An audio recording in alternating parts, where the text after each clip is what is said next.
محرم میں شادی بھی ابھی کیا کریں. محرم میں شادی کے بہت سارے فائدے ہیں. ایک یہ کہ برکت ہوگی انشاءاللہ, محرم کا مہینہ ہے. دوسرا فائدہ یہ کہ بدعت کی, جو لوگ سمجھتے ہیں محرم میں شادی غلط ہے تو بدعت کی مخالفت ہوگی, اس کا الگ سے ثواب ملے گا. تیسرا فائدہ یہ کہ محرم میں شادی ہال سستے ہوتے ہیں, سستے میں شادی ہو جائے گی. کیا خیال ہے؟ تو فائدے ہی فائدے, مزے ہی مزے. اچھا ایک چیز یہ بھی ہے کہ 10 محرم الحرام کو جیسے کچھ حضرات کہتے ہیں کہ شادی نہیں ہو سکتی, لیکن یہ کہ اب جو ہے ایک ہمارے کراچی کے مولوی میں بڑا پروموٹ کر رہے ہیں کہ یار 10 محرم کو بھی شادی کیا کرو. تو اس قسم کی جو اختلافات پیدا ہوتے ہیں نا, تو پھر قربت کے وہ, اس کا جواب پتہ کیا ہے؟ انہی مولویوں کو کہیں کہ اگر ہم یہ اناؤنسمنٹ کریں کہ ان سے تو 22 رجب کے کنڈے نہیں ہضم ہو رہے ہیں, کہتے ہیں جی حضرت معاویہ کا یوم وفات ہے. حالانکہ شیعہ کہتے ہیں ہم تو اتنی حضرت معاویہ کو اہمیت نہیں دیتے کہ ہم ان کے اوپر کو کریں گے, وہ تو امام جعفر کے ساتھ منسوب کرتے ہیں, ہے تو وہ بھی بدعت ہے, ہم نہیں اس کو مانتے. ان سے 22 رجب کے کنڈے نہیں ہضم ہو رہے کہ جی دیکھیں حضرت معاویہ کا دن تھا اور یہ خوشی کا دن منا رہے ہیں, اس کو وفات کا دن تھا کہتے ہیں نا. اب میں ان کو پھکی دیتا ہوں کہ حضرت حسین کی شہادت کا دن 10 محرم ہے, تو آپ لوگوں کو خوشی منانے کی ترغیب دلا رہے ہیں. پھکی کتنی بڑی دیتی ہے, ہائے ہائے, انجینئر صاحب سے دربار جو ملتی ہے پھکی. انہوں چاہیے یہ 22 رجب کے اوپر بھی کہا کریں کہ حضرت معاویہ کا یوم وفات ہے, آپ خوب اس دن شادیاں اور خوشیاں منایا کریں. کہیں گے سر تو آپ کو پتہ چل گیا کہ صحابہ کی محبت سے مراد صرف ادر دین اہل بیت کی محبت مراد لی جاتی ہے. اہل بیت کے دفاع کے لیے کوئی نہیں کھڑا ہوتا. یہ جتنے لوگ ہیں یہ 22 رجب کے کنڈوں کو اس دن خوشی منانے کو کنڈیم کرتے ہیں, دیکھیں جی حضرت معاویہ کی وفات کا دن ہے, یہ لوگ منا رہے ہیں. دوسری طرف یہ کہہ رہے ہیں 10 محرم وفات کا دن ہے, آپ اس دن خوشی منائیں. تو سر یہ کھلا تضاد نہیں ہے کیا؟ یہ پھکی دے آندہ جو کہنا 10 محرم کو شادی کرنی ہے, انہوں کا تو 22 رجب نو بھی ویاہ کر, تو دیکھیں کس طرح سیکھ پاؤ گے. ہم کہتے ہیں نہ 22 رجب کو کریں نہ 10 محرم کو کریں. اس کی دلیل ہم کیا دیتے ہیں؟ بخاری مسلم کی حدیث ہے, نبی صلی اللہ علیہ وآلہ وسلم نے فرمایا, اے عائشہ اگر تیری قوم نئی نئی جہالیت سے نہ پھری ہوتی, میں حتیم کو توڑ کے کعبے میں داخل کر دیتا.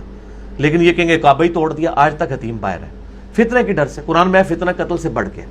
ظاہر ہے ایک امت کا دکھا ہوا دن ہے, میں نہیں کہتا کہ آپ سوگ منانا شروع کر دیں, لیکن ایک غم کا دن تو اس حوالے سے تو ہے امت کے لیے. اس غم سے ہم باہر تو نہیں آ سکے, آپ نے جان بوجھ کے اسی دن میں کرنا ہے.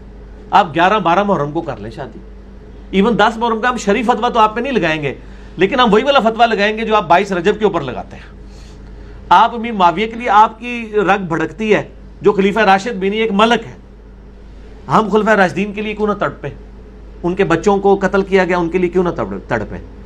تو میرا تو یوٹیوب کے اوپر کلپ ہے کہ 10 محرم کے اوپر شادی یہ وہ. میں نے کہا لوگوں کے بچے مر جائیں نا عید کے دن, پوری زندگی عید پہ نیا سلوٹ نہیں لوگ سلواتے ہیں, ٹھیک ہے, دکھ ہوتا ہے نا.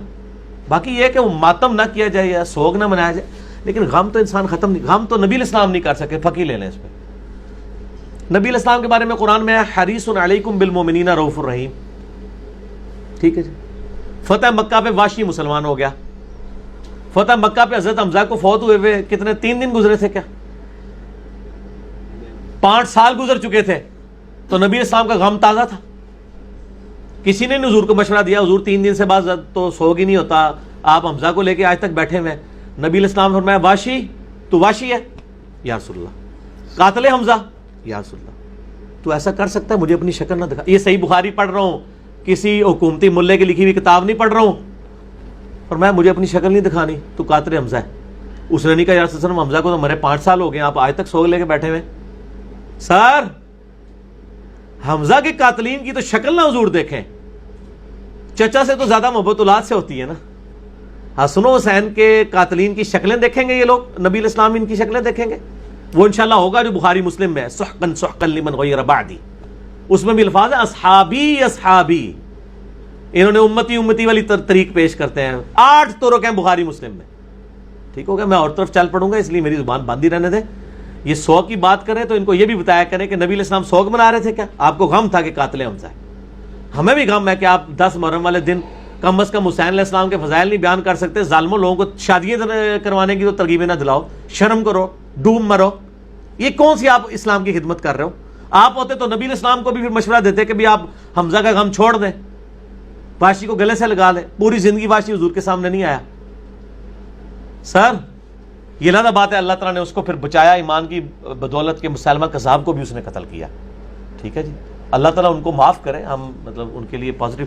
لیکن کوئی یہ نہیں کہہ سکتا کہ بغض واشی تھا حضور کے دل میں. سر ہمارے دل میں بھی بغض معاویہ نہیں ہے. ہم یہ کہتے ہیں جن کی وجہ سے اہل بیت کو دکھ پہنچے ہیں, ہم ان کے لیے ایکسٹرا آرڈنری محبت کے جذبات نہیں رکھ سکتے. سیدھی سی بات ہے.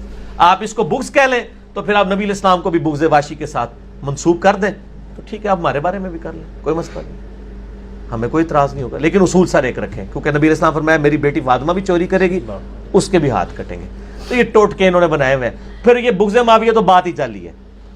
مسلم میں حدیث ہے 240, علی سے محبت نہیں رکھے گا مگر مومن, علی سے بغض نہیں رکھے گا مگر منافق. یہ تو بغض علی اور حب علی تھا, تو اسی جعلی محاورہ بناتا ہے کہ یہ حب علی نہیں بغض معاویہ ہے.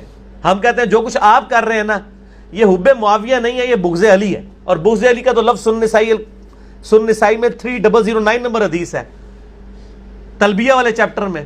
ابن عباس نے کہا لوگ کیوں نہیں تلبیہ پڑھ رہے برا نواز سے عرفات میں. عرفات والا آپ چیپٹر کھول لیں, عرفات میں تلبیہ. لوگوں نے کہا کہ حضرت معاویہ کے ڈر کی وجہ سے نہیں پڑھتے. انہوں نے کہا انہوں نے علی کے بغض میں نبی کی سنت چھوڑ دی ہے کہ جو علی تلبیہ پڑھتا تھا علی خود سے پڑھتا تھا کیا. اور سنن نسائی الکبریٰ میں موجود ہے. میں نے شیخ زبیر صاحب کو فون کر کے خود اس کی سند پوچھی تھی, وہ بھی میں نے اس میں ڈالا. سر پریشان نہیں ہونا, یہ 5B سائز پیپر میں سب کچھ موجود ہے, سب کچھ موجود ہے. اس میں الفاظ ہیں معاویہ کی ناک خاک آلود ہو, ان لوگوں پر اللہ کی لعنت ہو جنہوں نے بغض علی کی وجہ سے نبی کی سنت کو چھوڑ دیا. ابن عباس نے.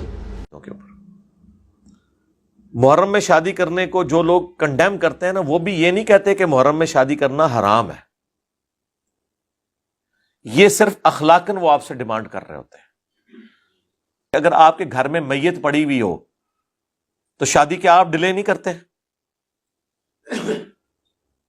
بعض اوقات ایک مہینہ ڈیلے ہو جاتی. وہاں تو کوئی نہیں کہتا جی سوگ تو 3 دن ہے, چوتھے دن پھر بیاہ رکھ لو. کہتے ہیں نہیں یار حالت نہیں ایسی, کہتے ہیں نا. تو اس دن مسلمانوں کے اس 10 محرم کے دن یا محرم کے پہلے 10 دنوں میں مسلمانوں پہ ایک افتاد ٹوٹی ہوئی ہے کربلا کی شکل میں, جس کی تکلیف آج تک ہم فرقہ واریت کی شکل میں کاٹ رہے ہیں. خام خواہ اس طرح کے معاملات کو لے کے چلنا